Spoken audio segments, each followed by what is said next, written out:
بسم اللہ الرحمن الرحیم. Gateway to physics series میں ہم میٹرک کے سیکنڈ چیپٹر ساؤنڈ کے اوپر گفتگو کر رہے ہیں.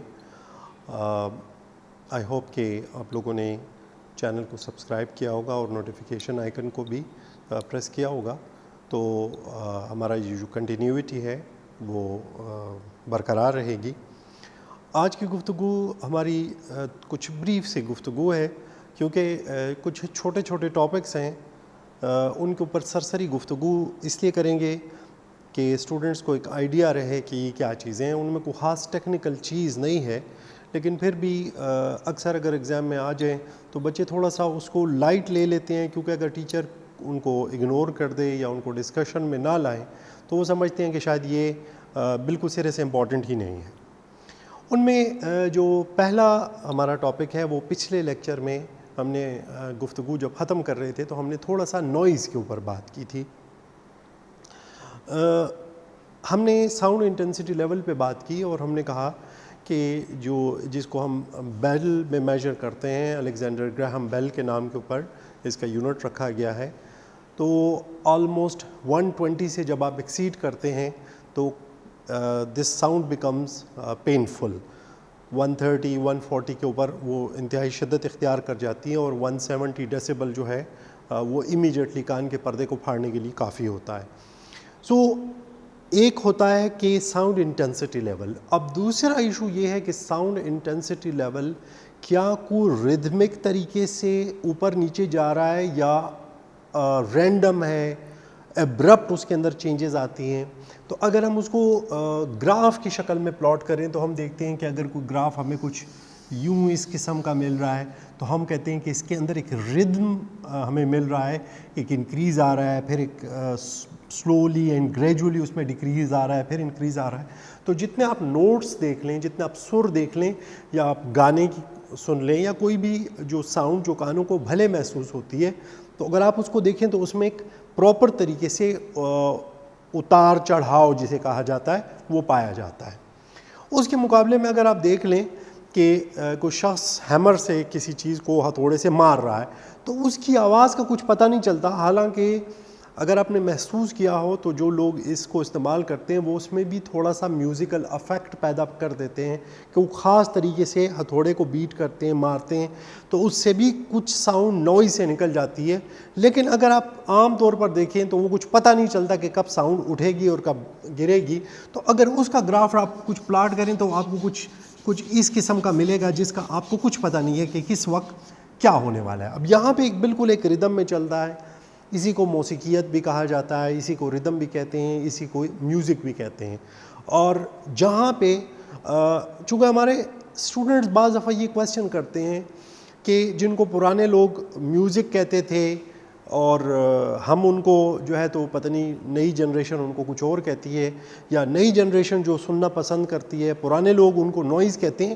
سو ہم فزکس میں ان کرائٹیریا کے اوپر اس کے اوپر بات نہیں کرتے ہیں. ہماری بنیاد جو ہوتی ہے وہ یہ ہے کہ کیا اس میں اندر کوئی پراپر طریقے سے کوئی گریجول انکریز ڈکریز آ رہا ہے, then it will be a musical sound. اور اگر اس میں ابرپٹ کوئی چیزیں آ رہی ہیں تو then it will be known as the noise.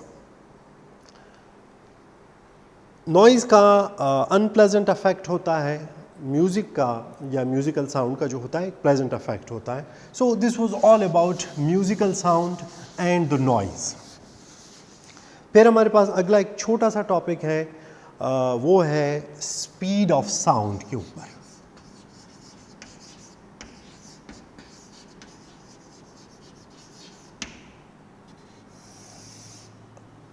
آپ جانتے ہیں کہ ساؤنڈ ایک ویو ہے, ویو کی فارم میں ٹریول کرتی ہے. تو جیسے ویو کی ویلاسٹی ہوتی ہے ویسے ہی ساؤنڈ کی بھی ویلاسٹی ہوتی ہے. ساؤنڈ کی ویلاسٹی کو ہم اس فارمولے کے ذریعے v=f لیمڈا کے ذریعے بھی فائنڈ کر سکتے ہیں. یہ تھوڑا سا ٹیکنیکل ہمارے پاس ایک میتھڈ ہے, میکانزم ہے. اس کے لیے ہم ایک ریزونیٹنگ ٹیوب استعمال کر کے اور ٹیوننگ فورک کو یوز کر کے, ٹیوننگ فورک جو ہوتے ہیں ہم نے پیچھے ڈسکس کیے تھے, ان کے اوپر فریکوینسی مینشن ہوتی ہے, ہم ویو لینتھ فائنڈ کر لیتے ہیں. تو ویو لینتھ اور فریکوینسی کا جو پروڈکٹ ہے وہ ہمیں ویلاسٹی آف ساؤنڈ دیتا ہے. باہر طور ہم چونکہ ہمارے بکس میں اس کے اوپر زیادہ گفتگو نہیں کی گئی تو ہم اس ڈیپتھ میں یا اس کی پیچیدگیوں میں کمپلیکیشنز میں نہیں جائیں گے. پھر بھی اگر جو بچے انٹرسٹڈ ہیں تو یوٹیوب کے اوپر کافی ساری ریزونیٹنگ کالم کی ویڈیوز موجود ہیں, آپ ان ویڈیوز میں جا کے دیکھیں. سٹل اگر آپ کو اس میں کنفیوژن ہو یا آپ فیل کرتے ہیں کہ نہیں ہمارے اس چینل پہ بھی اس کے اوپر کوئی کوئی اس طرح کی پریکٹیکل ڈیمانسٹریشن ملے تو وہ آپ کی ریکویسٹ کے اوپر ہم پھر آپ کو وہ ڈیمانسٹریشن شو کر دیں گے. وہ آپ کے سامنے بتا دیں گے کہ یہ ٹیوننگ فورک ہے اور ٹیوننگ فورک کے ذریعے ہم کیسے ویلاسٹی آف ساؤنڈ کو ڈٹرمن کر سکتے ہیں. اس کا ایک طریقہ سادہ سا یہ بھی ہو سکتا ہے کہ آپ آج کل تو اسٹاپ واچز بڑے آرام سے ایون موبائل فون کے اندر آپ کی جو ریسٹ واچ ہے اس کے اندر اسٹاپ واچ ہوتے ہیں, تو آپ ایک اچھا خاصا ڈسٹنس لیں, کیونکہ اگر زیادہ ڈسٹنس ہوگا تو آپ کے ریزلٹس قریب ترین آئیں گے, بہت اچھے ریزلٹس آئیں گے. تو آپ کسی جگہ پہ کھڑے ہو کے ساؤنڈ پروڈیوس کریں اور نون ڈسٹنس ہو, کوئی بلڈنگ ہے, کوئی عمارت ہے, کوئی دیوار ہے, کوئی پہاڑ ہے, جو بھی, لیکن آپ کو اس کا ڈسٹنس پہ نون ہونا چاہیے, معلوم ہونا چاہیے. اور آپ اپنے ادھر اس کے سامنے کوئی آواز نکالیں یا اس میں کوئی بھی میکینزم جس سے یہ ساؤنڈ ادھر ٹریول کرے اور اس سے ٹکرا کر واپس آئے. سو یہ یہاں سے یہاں تک کا جو ڈسٹنس ہوگا وہ S+S ہوگا. اسٹاپ واچ آپ کے پاس ہے, آپ اس پہ ٹائم نوٹ کر لیں گے. تو ہمارے پاس V=S/T کا فارمولا ہے. صرف فرق یہ ہے کہ آپ کے پاس جو ڈسٹنس معلوم ہوگا, آپ نے جو ٹائم لینا ہے تو وہ دو ڈسٹنسز کے لیے, یعنی جانے کے لیے اور واپس آنے کے لیے بھی. تو ٹائم کو آپ نے جو ٹائم آپ کو ڈٹرمن ہو جاتا ہے, let's we assume that this is 1000 metre, اور ہمارے پاس ٹوٹل 6 سیکنڈ کا ٹائم آیا. تو اب ٹائم چونکہ جانے کے لیے اور آنے کے لیے ہم ایزیوم کر رہے ہیں کہ یہ ایک برابر ہے, تو 3 + 3 6 ہوتا ہے. تو ہم یہ لیں گے V=1000 / 3. سو V= اس سے جو بھی آ جاتا ہے 330 whatever you get. Velocity of sound یا اسپیڈ آف ساؤنڈ جو ڈپینڈ کرتی ہے, وہ اس میں خاص فیکٹر ہے, وہ ہے ٹیمپریچر کا, جس کا افیکٹ ہوتا ہے 0.6 × T, which means for each 1 centigrade increase in temperature, the sound increases by 0.6 multiplied by 1, which means 0.6 meter per second. 0 centigrade کے اوپر velocity of sound is 331.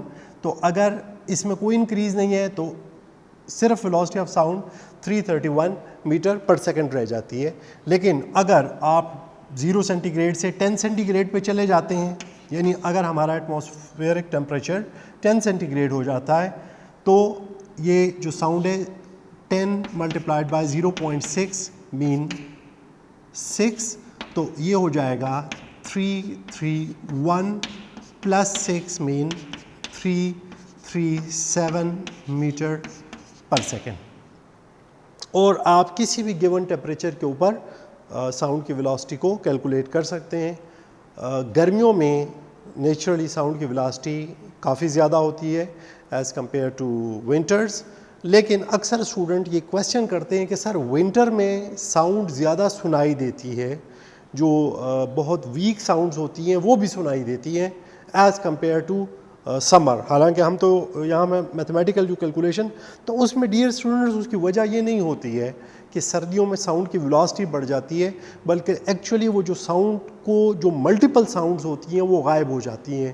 Fan کی ساؤنڈ غائب ہو جاتی ہے, اگر ایئر کنڈیشنر کوئی چل رہے ہیں تو وہ کم ہو جاتے ہیں. جو دوسرے ہمارے پاس جو چیزیں ہیں, موبلٹی ہے, چونکہ رات جلدی ہو جاتی ہے تو آٹو موبائلز کم ہو جاتے ہیں, اتنے چلتے نہیں, تو اس کے نتیجے میں چونکہ اور ساؤنڈز کم ہو جاتی ہیں, جو تھوڑی سی ساؤنڈز رہ جاتی ہیں تو وہ ہمیں سنائی دیتی ہیں. ویلاسٹی ہاؤ ایور ان کی کم ہی ہوتی ہے. So this was all about our speed of sound and the noise. چونکہ چھوٹے سے ٹاپکس ہیں, ہم نے بریفلی ان کو ٹچ دیا اور ان میں کوئی خاص چیز نہیں ہے. پھر بھی اگر آپ کا کوئی کویشچن ہو تو آپ اس کو کمنٹ سیکشن میں جا کے آپ اس پہ کر سکتے ہیں. Till next video, thank you very much.